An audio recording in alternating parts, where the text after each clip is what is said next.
Assalamualaikum warahmatullahi wabarakatuh. Second group here. Today we are going to present about grading and students evaluation. Our group's member are Miftahun Naja Aditya Pratama, Yosia Ismail, and me, Nabila Tasha. Grading and students evaluation. The first thing that we need to know about the philosophy of grading. What should grades reflect? According to Groenland, 1998, grades should present the extent to which the extended learning outcomes were achieved by the students. They should not be misbehavior and contaminated by the students, tardiness, and other factors. If they are permitted to become part of the grade, the meaning of the grade itself as an indicator of achievement is lost. The grading system is the process by the educators evaluate the performance of the students in exam. So the standard is that it based on the points and consists of the grade like A until F or range like 1 until 10 and to describe the grades of the students. Then a grading system in education, it refers to a system that is used to assess the educational performance of the students based on the point. The features of the graders also, it refers to a score of the students that got. When the level of the students' performance are classified into a few classificatory units using letter grade, the system assessment that it called as grader, the grading system. In grading classification is made on 5-point, 7-point, and 9-point scale. There's scales in grading classification. In features of grading is that it identifies students' performance and it involves the use of a set of specific symbols, meaning that the objective defined into the specific criteria. General classification of grading, it refers to the percentage grading, such as from 0 to 100%, and also it can be letter grading and variation from A grade to E grade. Then there is also the classification of grading from non-reference grading, that it refers to the comparing the student, each student to another students. And it also standard grading, that comparing the performance to a pre-established standard level of the performance of the students. And there is also narrative grading that includes the writing comments about the students. So, in selecting grading the criteria, there is a guidelines. The guidelines is that grading is not necessarily based on a universally accepted scale. The grading is sometimes subjective and context dependent. Then grading reflects a teacher's philosophy of grading. Grading reflects an institution philosophy of grading. And then there is also a cross-cultural variation in grading philosophies needs to be understood. Then the letter grades may not mean the same thing to all the people. Then alternative to letter grades or numerical score are highly desirable as additional indicators of achievement. In calculating the grades, there is several grading. They are absolute and relative. First, we need to know about the direct grading. So direct grading, it refers to judgment of any given phenomena or achievement skills. It refers to the evaluator will award of a particular grade to the answer for each individual question on the basis of its quality in examination. For example, the GPA, grade point average, calculated for obtaining the overall grade of the student in particular object.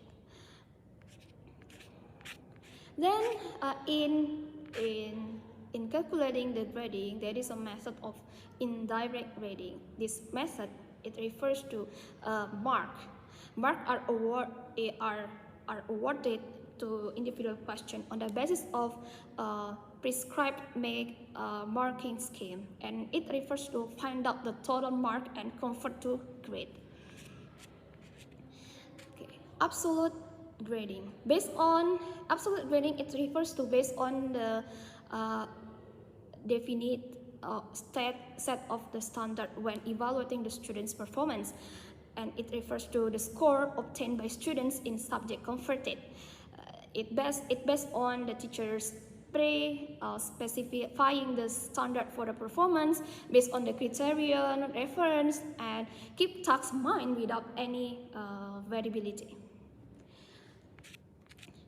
There is also relative grading. It refers to based on how the student's performance compared to others in groups or class. It is norm reference task, and it is norm reference and focus on the quality of the students. The grading range is not fixed in advance. It shows a normal probability curve. The procedure in relative grading is that first, a group of the students are divided into different groups. Then we found out the number of the students using the number of the students in each grade using statistical method. Then we use the number of students in each grade, find out the range in each grade. And the last, corresponding grades are given to each student who fall in different ranges.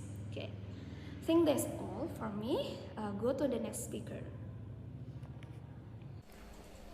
Next is teachers' perceptions or appropriate grade distribution. So most teachers bring a test or a course evaluation and interpretation of estimate appropriate distribution.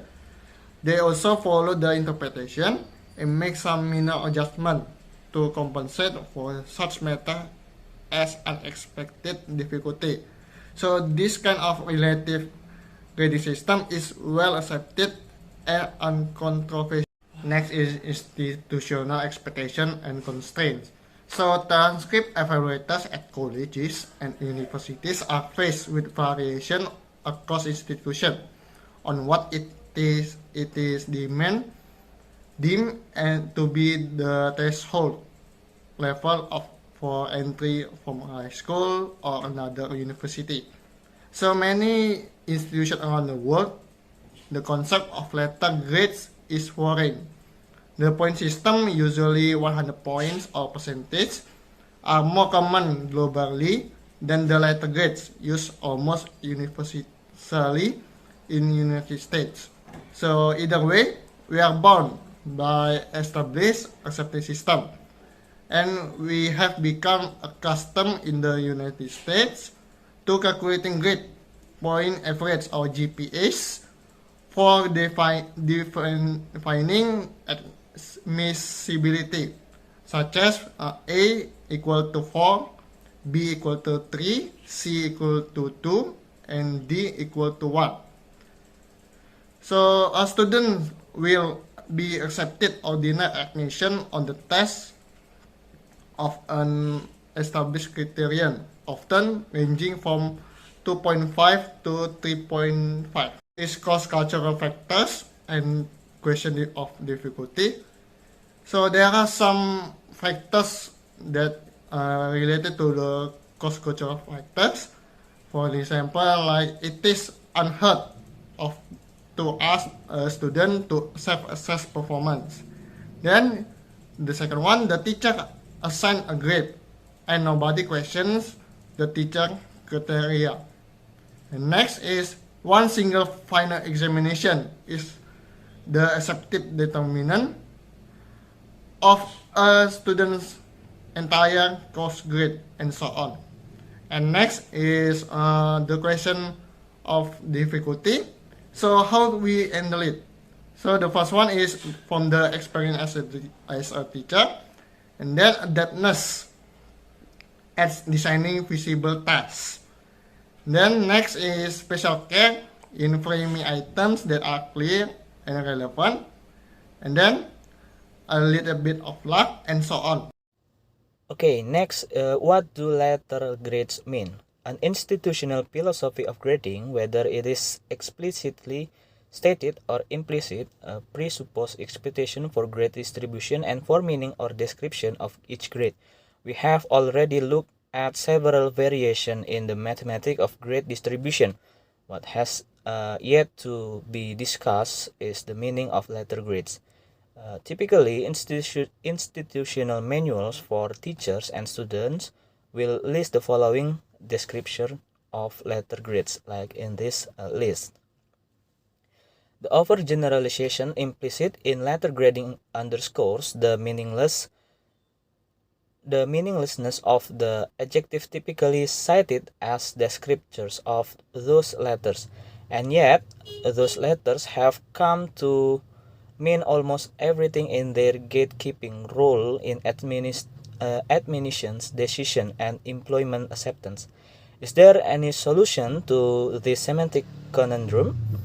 The answer is yes, with a twofold potential answer. First, every teacher who uses letter grades or a percentage score to provide an evaluation, whether a summative and of course assessment or on a formal assessment procedure, should first use a carefully constructed system of grading. Second, assign grades on the basis of explicitly stated criteria. And third, base the criteria on the objective of a course or assessment procedures. Second, educators everywhere must work to persuade the gatekeepers of the word that letter or numerical evaluation are simply one side of a complex representation of students' ability. Next, we have alternative to letter grading. For assessment of a test paper, report, extra class exercise, or other formal scored tasks, the primary objective of which is to offer formative feedback.